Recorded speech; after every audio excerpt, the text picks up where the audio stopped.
继续来看国内出名的 LED 的老厂新世纪，长期亏损，经营困难，所以公司决定今日开始停工关门，开除全体员工，向法院申请破产。这间公司伫全盛时期是国内做日光 LED 上界大间的公司，员工有1300人。这几年来，因为中国下价竞争，和中国拍败，员工剩200多人。即摆这238个员工，今年迈过年了。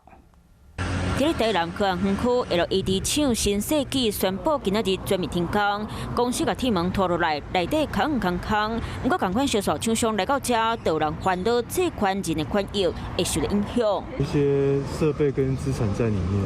哦，对，然后要过来看看。我的货款是还没有收到啊，来看请务有来有过来无啊？新世纪伫咧2002年成立，是国内专业 LED 蕊晶厂，主要用精强的光度来发光立体体蕊晶片，含精密的技法制造含消费为主。好在是员工有1300个人，这几年因为中国业者继续压增价，生意红抢去，这开始是员工剩200多个人，加上这2年疫情大影响供应链。董事会为了这国际停工，嘛甲全部员工辞掉。留下来起码都做8年以上了吧？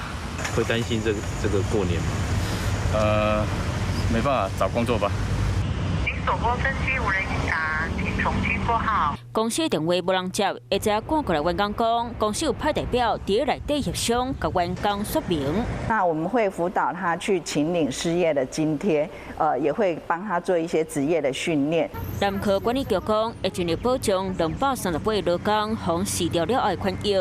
无多转型的老牌 LED 厂，嘛正做2020年景气变好以来，头一间宣告破产的科技厂商。